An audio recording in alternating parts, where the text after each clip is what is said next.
The alarm went off at 17,000 feet. Captain Ethan Red had flown cargo routes across the Atlantic for 13 years and had never once heard a sound like that. Not mechanical, not electronic, not anything programmed into the Boeing 767 systems. It was faint, muffled, almost dreamlike, but it was there. A cry, high-pitched, rhythmic, human. He pressed his headset tighter against his ears, convinced it was interference from the radio, maybe a strange harmonic bleed from air traffic control. But when he muted the comms, the sound remained, soft, insistent, impossible, a newborn crying. First Officer Angela Morse looked at him from the right seat, her face pale under the cockpit lights. She had heard it too. Neither of them spoke for several seconds. The aircraft was stable, the autopilot engaged, the weather clear over the North Atlantic. Everything was routine, everything except that sound. Reed unbuckled slowly, his hands shaking just enough to notice. He told Morse to take control and monitor the systems. She nodded but said nothing. Her silence was louder than any question. Before we go deeper, make sure to subscribe now. This channel exposes aviation mysteries and forbidden reports the industry tries to hide. Turn on notifications so you don't miss the next investigation. Reed walked back through the narrow corridor separating the cockpit from the cargo bay. The aircraft was configured for freight only. No passengers, no cabin crew, just 2 pilots and 23 tons of industrial equipment strapped down in the pressurized hold below. The crying grew louder as he approached the hatch leading to the lower deck. It was impossible. The cargo bay was sealed before departure. It had been inspected twice. The manifest had been signed off by 3 separate ground supervisors in Frankfurt. There was no way a living person, let alone an infant, could be inside. He opened the access hatch and descended the metal ladder. The cargo hold was dimly lit, the overhead strips casting long shadows across rows of pallets and shrink-wrapped crates. The temperature was cold but stable, maintained at 55 degrees Fahrenheit to preserve the electronics shipment. The crying was louder now, clearer, coming from somewhere near the aft section. Reed moved carefully between the cargo nets, his breath visible in the chilled air. His mind raced through explanations. A prank? A stowaway? A speaker? None of it made sense. The hold smelled of machine oil and recycled air, the kind of sterile industrial scent that clings to metal and canvas for years. Reed had been in hundreds of cargo bays during his career, but this time something felt wrong. The shadows seemed deeper, the cold more penetrating, the silence between the infant's cries too absolute.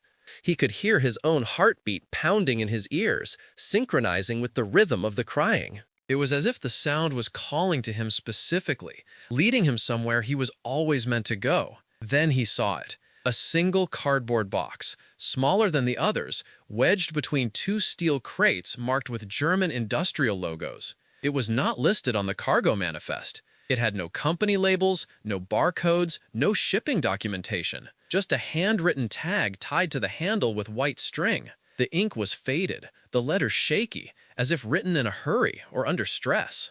Reed crouched down and angled his flashlight toward the tag. His heart stopped. The name on the tag was Clara Reed, his mother. Clara Reed had died in a car accident 31 years ago, 6 months before he was born. His father never spoke about her. There were no photos in the house, no letters, no keepsakes, just a name on a death certificate and a grave he visited twice in his life. And now, that name was written on a box in the cargo hold of his aircraft, 37,000 feet above the Atlantic Ocean, with a newborn crying inside. Reed's hands were numb. He tore at the packing tape sealing the box, his fingers slipping, his breath coming in short gasps. The crying intensified as he ripped the cardboard flaps open. Inside, wrapped in a thin wool blanket stained with something dark and dried, was a baby, a boy, no more than a few days old. His face was red, his eyes squeezed shut, his tiny fists clenched. He was alive, cold but alive. Reed lifted the child carefully, cradling him against his chest. The baby's cries softened slightly, as if recognizing warmth. But the questions began immediately. flooding Reed's mind faster than he could process them. How did this child get on the plane? Who put him there? Why was his mother's name on the box? And most disturbingly, why did the baby's face look so familiar? The curve of the infant's chin, the shape of his ears, even the way his fingers curled inward reminded Reed of photographs he had seen of himself as a newborn, the only two pictures his father had kept in a dusty album buried in the attic. He climbed back up the ladder with the infant pressed against his uniform jacket, moving as quickly as he dared without stumbling. Morse turned in her seat when he entered the cockpit, her eyes widening in shock. She opened her mouth, but no words came out. Reed sat down, still holding the baby, and reached for the radio. He needed to declare an emergency. He needed to divert. He needed medical personnel on the ground immediately. His training took over for a moment, the procedural instincts honed over thousands of flight hours, but those instincts were about to fail him completely.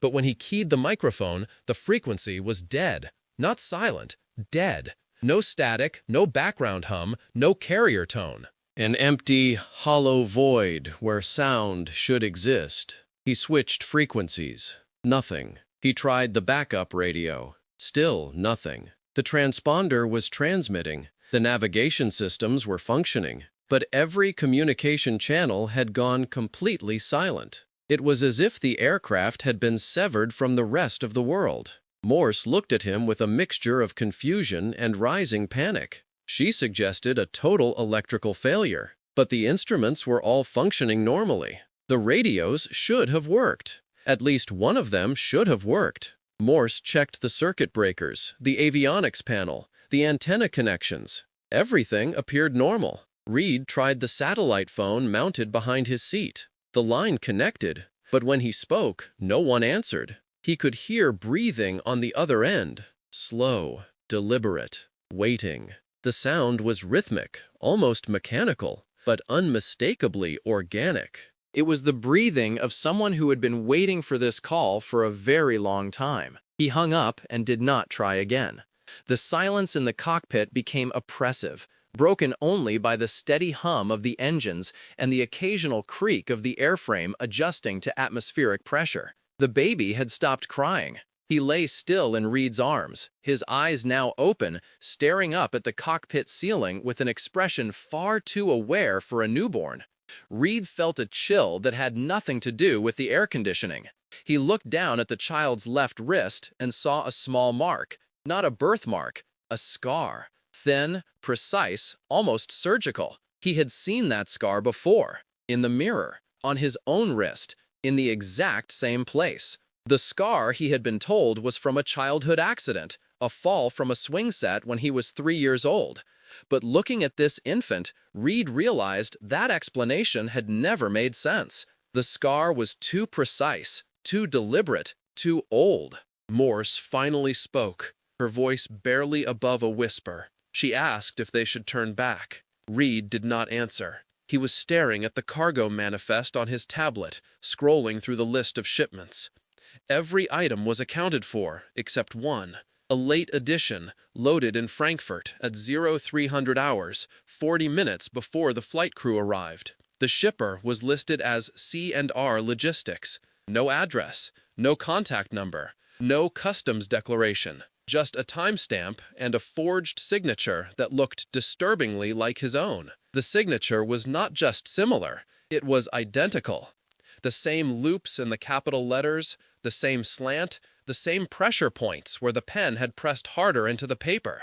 He set the baby down gently in the empty observer seat behind the center console and strapped him in using a makeshift harness from a cargo net he had brought up from below. The child did not cry, did not move, just watched. His eyes followed Reed with an intensity that no infant should possess.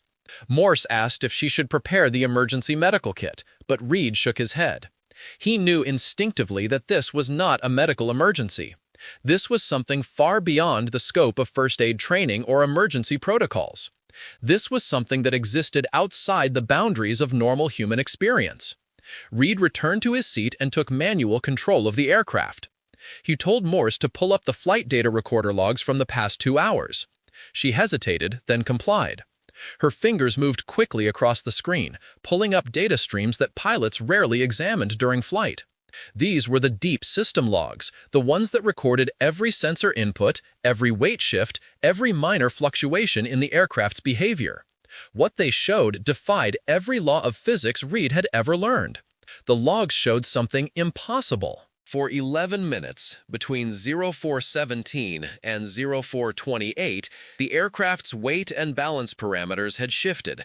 The center of gravity had moved aft by 3.2%, consistent with the addition of approximately 35 pounds in the rear cargo section. But the cargo door sensor logs showed no breach. The hold had remained sealed the entire time. The pressure sensors had detected no change. The weight had simply appeared, as if it had materialized out of nothing, or perhaps out of a different version of reality that had momentarily overlapped with their own. Morse looked at Reed, her face drained of color. She asked if he wanted her to call the company. He told her no, not yet, not until they understood what they were dealing with. He could see the fear in her eyes, the same fear crawling up his own spine. This was not a stowaway situation. This was not a smuggling operation. This was something else entirely. Morse had flown with Reed for 3 years, and in that time she had developed a deep respect for his judgment. But now she was beginning to question whether they were both losing their minds or whether the aircraft itself had become a doorway to something that should not exist. The baby made a sound, not a cry, a laugh. Soft, breathy, the kind of sound infants make when they dream. But his eyes were open, wide open, fixed on Reed. And in that moment, Reed saw something in the child's expression that turned his blood to ice. Recognition. The baby knew him. Not in the way an infant recognizes warmth or comfort, but in the way one person recognizes another after a long separation. There was memory in those eyes. Memory and purpose. Reed stood again and walked back to the cargo hold. He needed to see the box again, to examine it more carefully. Morse called after him, asking where he was going, but he did not answer. The ladder felt colder this time, the metal rungs slick with condensation. The cargo hold seemed darker, the shadows thicker. He found the cardboard box and knelt beside it, his flashlight beam cutting through the gloom. He examined every inch of the exterior, looking for markings, codes, anything that might explain how it had gotten on board. Reed opened the cardboard box's lid again after retrieving it from the cargo hold during a brief autopilot engagement. Inside, beneath where the baby had been lying, was a folded piece of paper. The edges were yellowed, the creases deep, as if it had been folded and unfolded many times. He opened it carefully. The handwriting was unmistakably his mother's. He had seen it only once before, in a single birthday card his father had kept hidden in a desk drawer. The letter was dated March 9, 1994, 2 weeks before she died. Reed's hands trembled as he read the words, each sentence hitting him like a physical blow. If you are reading this, then he found you. I am so sorry. I tried to keep you safe. I tried to stop them, but they said the loop could not be broken. They said you had to carry him, just as I carried you, just as she carried me. Do not look for answers. Do not try to understand. Just deliver him to the coordinates below. Do not deviate. Do not land early. If you do, the cycle will collapse, and neither of you will have existed at all. Below the message were a set of coordinates: latitude 41.73 degrees north, longitude 50.01 degrees west. Reed climbed back to the cockpit and entered them into the flight management system. The location was in the middle of the Atlantic Ocean, roughly 600 nautical miles southeast of Newfoundland. There was nothing there. No island, no ship, no airport, just open water 3 miles deep. The navigation system flagged the coordinates as invalid, a location with no navigational significance, no recorded landmarks, nothing but empty oceans stretching in every direction. Morse saw the coordinates and asked what they meant. Reed told her the truth. He did not know. But something in his gut, something deeper than logic or reason, told him they had to go there. She argued. She said they should divert to Gander, declare an emergency, hand the child over to authorities. Let someone else figure out what was happening. Let the investigators, the psychologists, the government agencies deal with whatever this was. Reed shook his head. He could not explain why, but he knew with absolute certainty that deviating from those coordinates would be a mistake, a fatal one. Not just fatal for him, but fatal for the baby, for Morse, perhaps for reality itself. Morse stared at him for a long moment, then slowly nodded. She had made her choice. Whatever was happening, she would see it through with him. She adjusted the flight plan, calculating fuel burn, estimating arrival time. They had enough fuel to reach the coordinates with 30 minutes of reserve, barely enough to turn back if they needed to. But Reed knew they would not be turning back. This flight had only one destination, and it had been set in motion long before he had ever climbed into the cockpit. The aircraft continued east. The sun began to rise over the horizon, painting the clouds below in shades of orange and red. The baby slept peacefully in the observer seat, his tiny chest rising and falling with perfect rhythm. Reed checked the fuel. They had enough to reach the coordinates with 30 minutes of reserve. Morse sat in silence, her hands folded in her lap, her eyes fixed on the instruments. She had stopped questioning him. The cockpit was silent, except for the steady drone of the engines and the occasional beep of the navigation system confirming waypoints. Reed thought about his father, about the silence that had defined his childhood, about the way the old man would stare out the window for hours, as if waiting for something that never came, about the night terrors that plagued Reed as a child, dreams of falling through clouds, of voices calling his name from places that did not exist. He had always assumed those were just the anxieties of a boy who grew up without a mother. Now he wondered if they were memories, memories of this moment, echoing backward through time. At 0753, they reached the coordinates. There was nothing below them, just ocean, endless, dark, featureless ocean. Reed began a slow descent, reducing power, lowering the nose. Morse asked what he was doing. He did not answer. He could not.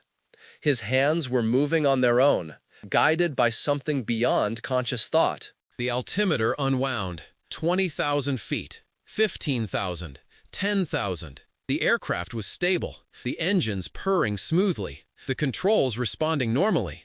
But they were descending toward open water with no plan, no runway, no explanation. At 5,000 feet, Morse grabbed his arm. She was shouting now, begging him to pull up, to climb, to abort whatever he was doing. Reed looked at her, and for the first time since finding the baby, he smiled. He told her it was going to be okay. He told her to trust him. He told her he finally understood. The fear in her eyes did not diminish, but she let go of his arm. She sat back in her seat and gripped the armrests, her knuckles white, her breath coming in short gasps. She trusted him. Even now, even in the face of madness, she trusted him. At 2,000 feet, the ocean below them began to glow. Not from sunlight, not from bioluminescence, from beneath the surface. A soft, white light, circular, expanding outward like a portal opening from below. The light was impossibly bright, yet it did not hurt to look at. It seemed to exist on a different wavelength, visible but not quite real. Morse saw it too. She stopped shouting. Her mouth hung open, her eyes wide with a mixture of terror and awe. The radio crackled to life, and a voice came through. Calm, female, familiar. It was his mother's voice. Bring him home, Ethan. Bring him home so he can become you. The light grew brighter, filling the cockpit, erasing the horizon, the ocean, the sky. Reed felt the baby's hand close around his finger, tiny, warm, impossibly strong. And then he understood. The baby was not a stowaway. The baby was not a victim. The baby was him, or had been, or would be. Time had folded in on itself, and the loop his mother had written about was closing. He was delivering himself to the moment of his own beginning, carried in the cargo hold of a plane piloted by the man he would become. The paradox was complete. The circle was unbroken. The aircraft touched the light and vanished. 3 hours later, air traffic control in Gander reported that Atlas Air Flight 782 had disappeared from radar over the North Atlantic. No distress call, no debris field, no emergency beacon. The aircraft, its crew, and its cargo simply ceased to exist. Search and rescue teams found nothing. The investigation concluded with the term unexplained loss, a category reserved for incidents that defy all logical analysis. The file was sealed. The families were given compensation. The incident was quietly forgotten by everyone except those who had access to the classified reports. But 6 months after the disappearance, a baby boy was found on the steps of a church in rural Maine. No identification, no parents. Just a wool blanket and a small scar on his left wrist. He was adopted by a retired airline mechanic named Robert Reed, who named him Ethan. The boy grew up obsessed with flying. He became a pilot. He flew cargo routes. And on a cold morning in October, 25 years later, he would hear a baby crying at 17,000 feet. The investigation into Flight 782 was officially closed after 18 months. The National Transportation Safety Board listed the cause as unknown, a designation reserved for fewer than 1% of all aviation incidents. But buried in the appendices of the report, in a section classified above top secret, were witness statements from 3 separate radar operators who swore they saw the aircraft's transponder signal split into 2 identical returns for exactly 11 seconds before both signals vanished simultaneously.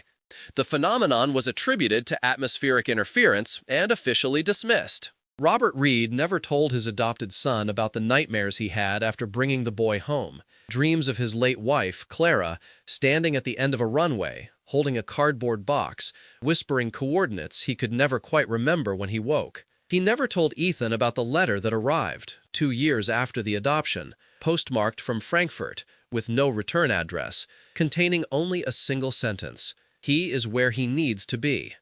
The handwriting matched Clara's perfectly, despite the fact that she had been dead for over 30 years. Ethan Reed grew up normal by all accounts. Excellent grades, a talent for mathematics and spatial reasoning, a calmness under pressure that made him a natural pilot. But his father noticed things. The way Ethan would sometimes stare at the sky during storms, his lips moving silently as if counting. The way he refused to fly on passenger aircraft, insisting he would only ever fly cargo. The way he would wake up gasping on certain nights, clutching his left wrist, whispering about boxes and coordinates and loops that could not be broken. And then there was the photograph.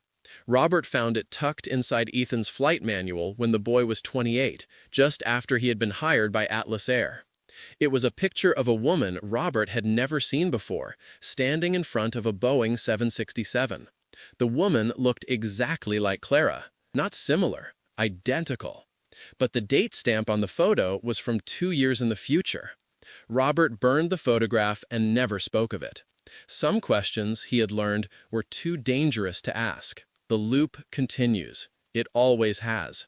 And somewhere, in a cargo hold sealed before departure, another pilot is about to find a box with his mother's name on it. Another set of coordinates will be discovered.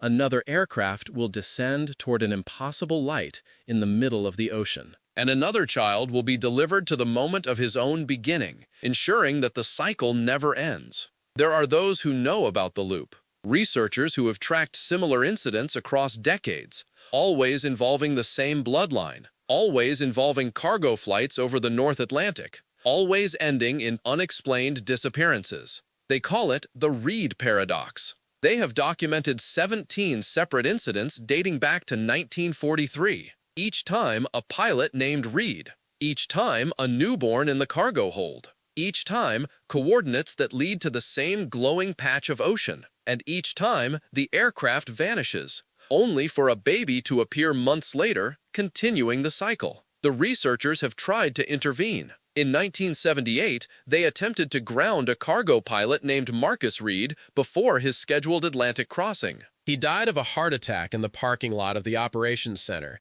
and his backup pilot, who happened to be his nephew, took the flight instead. The nephew was also named Reed. The cycle continued. In 2006, they tried to alter the cargo manifest, removing a suspicious box before departure. The box reappeared mid-flight, exactly as it had in every other iteration. The cycle cannot be broken. It can only be observed. What would you do if you found yourself in that cockpit? Do you think this was just a malfunction of reality or something far more deliberate? Share your thoughts in the comments and subscribe for more aviation investigations that you will not see anywhere else.